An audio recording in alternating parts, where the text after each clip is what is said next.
السلام علیکم ورحمۃ اللہ وبرکاتہ۔ الحمد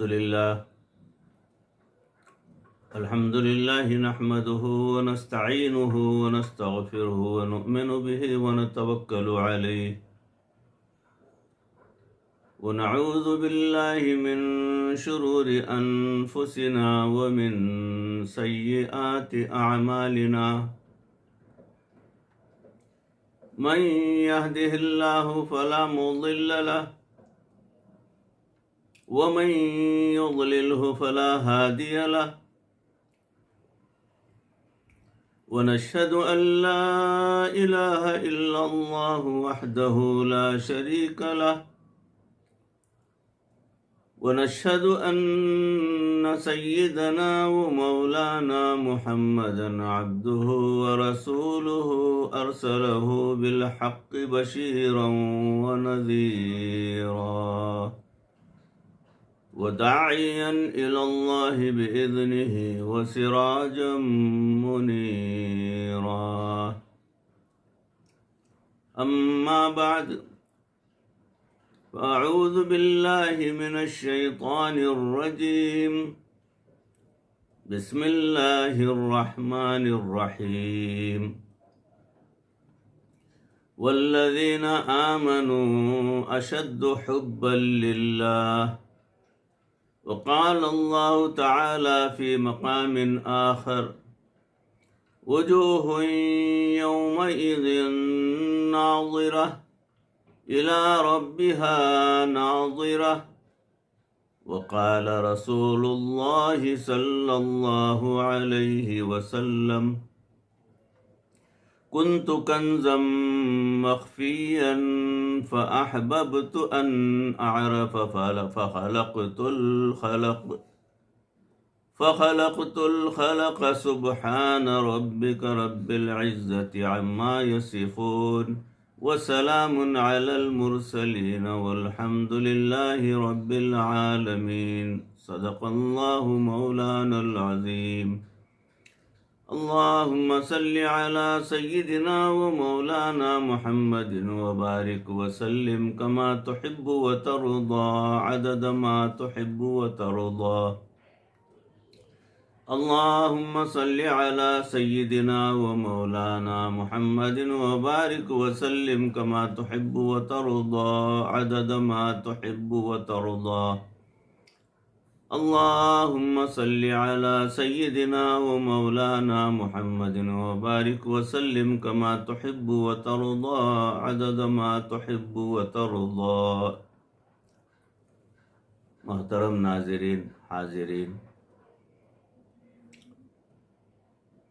اللہ رب العزت کی ذات سے پکی اور سچی محبت کا رکھنا، یہ ہمارے لیے، اللہ کے بندوں کے لیے بے انتہا ضروری اور آخرت کی بہتری کے لیے ضامن ہے۔ اللہ رب العزت فرماتے ہیں، والذین آمنوا اشد حبا للہ، اے ایمان والو، اور ایمان والوں کو اللہ رب العزت سے شدید محبت ہوتی ہے اور ہونا چاہیے۔ اور جو حدیث قدسی بیان کی گئی ہے اس میں اللہ رب العزت ارشاد فرماتے ہیں کہ کنت کنزا مخفیا فاحببت ان اعرف فخلقت الخلق، ایک چھپا ہوا خزانہ تھا، اس میں نے اس بات کو پسند کیا کہ مجھے پہچانا جائے، بس میں نے مخلوق کو پیدا کر دیا۔ گویا مخلوق کے پیدا ہونے کا سبب محبت بنی ہوئی ہے، چونکہ محبت وہ پہلی چیز ہے جو مخلوق کے پیدا ہونے کا سبب بنی، اس لیے مخلوق میں سے ہر ایک قسم نے اپنی اپنی استعداد کے مطابق اس محبت میں سے حصہ حاصل کیا۔ مخلوقات عالم میں معدنیات بھی ہیں اور نباتات بھی، حیوانات بھی ہیں اور انسان بھی، اللہ تعالیٰ نے اپنی تمام مخلوقات کو محبت میں سے حصہ عطا فرمایا۔ اس کی مثال ہر جگہ دیکھی جا سکتی ہے، کیونکہ محبت ہر جگہ جلوگر ہے۔ معدنیات میں دیکھیے، لوہا مقناطیس کا عاشق ہے، وہ بے اختیار اس کی طرف کھینچا چلا جاتا ہے۔ مقناطیس جہاں بھی ہوگا وہ اس کی طرف فوراً اپنا رخ کرے گا۔ وہ مقناطیس کے عشق میں اتنا سچا ہے کہ اس کی صحبت میں رہ کر اس کے رنگ میں رنگ جاتا ہے۔ یعنی جب لوہا مقناطیس کے پاس رہتا ہے تو اس کے اپنے اندر بھی کچھ مقناطیسیت آ جاتی ہے، گویا وہ اس کی مقناطیسیت والی صفت اپنے اندر جذب کر لیتا ہے۔ سورج مکھی ایک پھول ہے اور وہ ہر وقت اپنا رخ سورج کی طرف رکھتا ہے، گویا کہ وہ سورج کا عاشق ہے، اسی لیے اس کا نام بھی سورج مکھی پڑ گیا ہے۔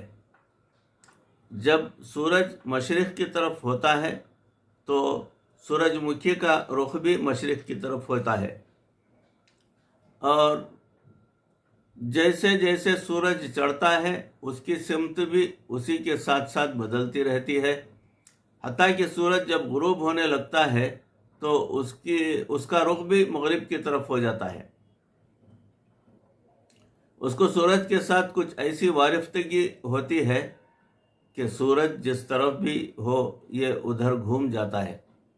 اگر انسان کا بھی یہی حال ہو جائے کہ اس کے دل کی تمام تر تمناؤں اور امیدوں کا محور اور مرکز ایک اللہ تعالی کی ذات ہو جائے تو اسے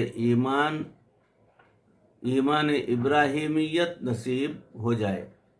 اللہم انی وجہت وجہی للذی فطر السماوات والارض حنیفا وما انا من المشرکین، میں اسی کی طرف اپنا رخ کرتا ہوں جو آسمان اور زمین کا پیدا کرنے والا ہے خالص ہو کر، اور میں دوسرے خداؤں کو ماننے والا نہیں، میں شرک کرنے والوں میں سے نہیں ہوں۔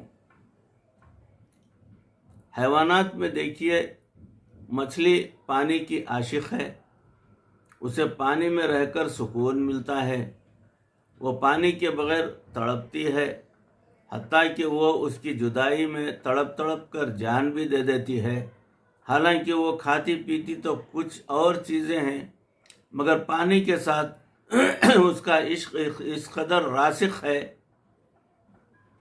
کہ جب پانی سے نکالا جائے تو وہ اپنی جان بھی دے دیتی ہے، حتیٰ کہ اس کا تڑپنا ضرب المثل بن گیا ہے کہ فلاں تو ماہی بے آب کی طرح تڑپ رہا تھا۔ مچھلی کا پانی میں پرسکون ہونا نبی صلی اللہ علیہ وسلم کی زبان مبارک سے بھی ثابت ہے۔ آپ صلی اللہ علیہ وسلم نے ارشاد فرمایا، المؤمن فی المسجد کالسمک فی الماء، مومن کو مسجد میں ایسے سکون ملتا ہے جیسا کہ مچھلی پانی کے اندر اپنے آپ کو پرسکون محسوس کرتی ہے۔ مچھلی کا دل پانی سے کبھی نہیں بھرتا، اگرچہ وہ پورے سمندر کا پانی ہی کیوں نہ ہو، وہ تھک کر کبھی سمندر سے باہر نہیں نکلتی۔ سمندر میں رہنا ہی اس کی زندگی ہے۔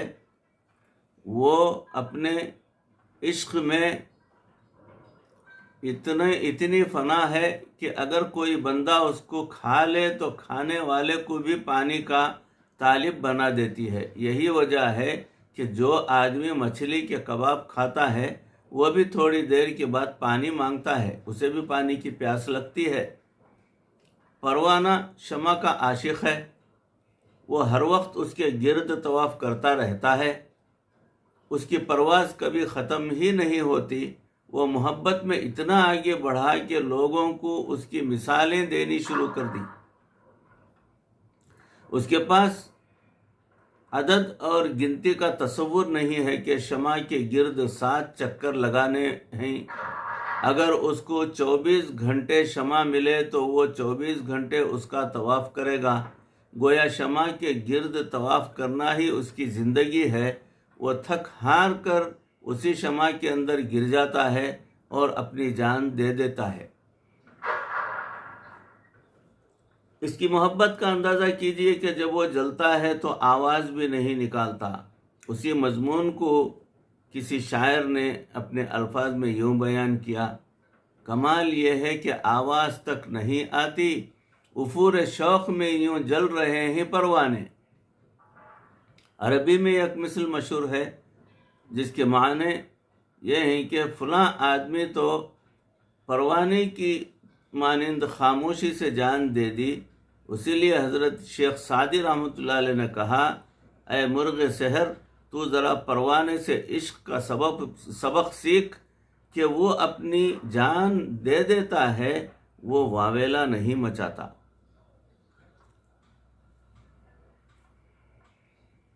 پرندوں میں چکور ایک پرندہ ہے، اسے چاند سے عشق ہے۔ چاند اور چکوری مثال بن گئی۔ چکوری چاندنی رات میں اپنے آپ میں رہتی ہے، وہ جیسے ہی چاند کو دیکھتی ہے اس کی محبت میں چہکنا شروع کر دیتی ہے۔ اس کے نغمے الاپتی ہے، وہ نغمے الاپتے الاپتے چاند کی طرف پرواز بھی کرتی ہے۔ اس کے نغمے کبھی ختم نہیں ہوتے، وہ چہچہاتی ہے تو چاند کی محبت میں ترستی ہے، تو اس کی محبت کو اور پھڑکتی ہے تو اس کی محبت میں۔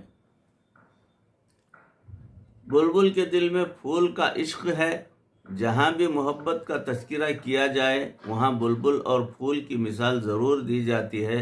کہنے والے نے کیا خوب کہا: عندلیب مل کر کریں آہو زاریاں، تو ہائے گل پکار میں چلاؤں ہائے دل۔ جہاں بھی باغ اور پھول کا نام آئے گا وہاں بلبل کا نام ضرور آئے گا۔ وہ پھولوں کے نغمے الاپتی رہتی ہے۔ چمن کے مختلف پھولوں کے پاس بیٹھنا اور ان کی تعریفیں کرنا اس کی زندگی کا کام ہے۔ بلبل اور پھول کے عشق کی داستانیں کتابوں میں بھری پڑی ہیں۔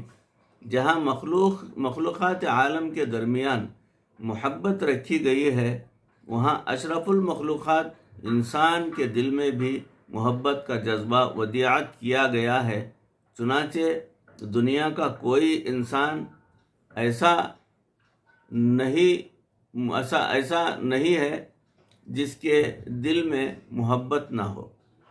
کوئی بندہ یہ نہیں کہہ سکتا کہ میرے دل میں کسی کی محبت نہیں ہے، کیونکہ دل بحر محبت ہے۔ محبت یہ کرے گا، لاکھ اس کو بچاؤ تو یہ کس پر تو مرے گا۔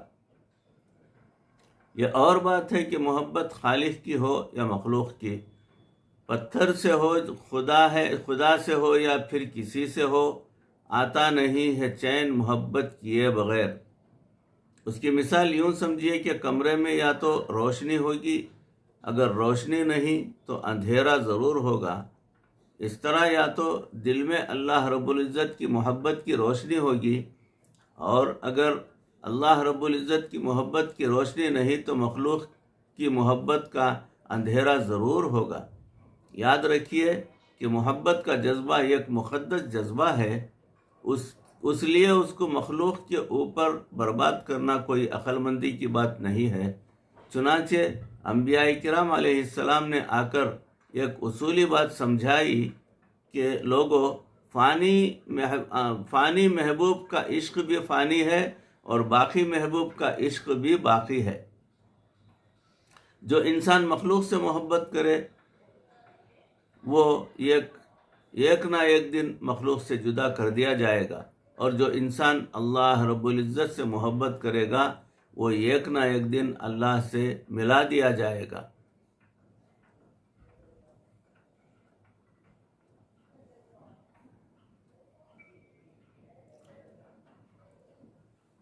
ایک شاعرہ نے کچھ اشعار لکھے ہیں، اس کا مفہوم یہ ہے: دل کے مرغ کے لیے یار کی گلی سے بہتر گلشن کوئی نہیں، اور دیدار کے طالب کو گل و گلزار سے کوئی ذوق نہیں، کیونکہ محبوب کے دیدار سے بہتر کوئی نعمت نہیں۔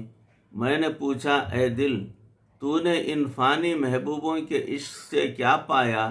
کہنے لگا مجھے سوائے رونے دھونے کے اور کچھ نہیں ملا۔ اے مخفی وہ تخلص کرتی تھیں تو لکھا ہے کہ اے مخفی یہ دل جو خون کے چند قطرے ہیں اس کو مخلوق کے لیے گرا دینا کوئی عقل مندوں کا کام نہیں۔ فانی عشق کا انجام ہمیشہ عبرتناک ہوتا ہے۔ اس کی کتنی ہی مثالیں ہیں، انہی مثالوں پر غور کر لیجئے جو ابھی آپ کو دی ہیں۔ لوہا مقناطیس کا عاشق ہے، اس کی غیر پرستی کا یہ انجام ہوا کہ رنگ کالا ملا، اسے آگ میں پگھلایا جاتا ہے۔ اسی پر بس نہیں بلکہ جب آگ سے نکلتا ہے اور نرم ہوتا ہے تو اس کے سر پر ہتھوڑے لگائے جاتے ہیں، یوں اس کو مخلوق کے ساتھ محبت کرنے کا مزہ چکھایا جاتا ہے۔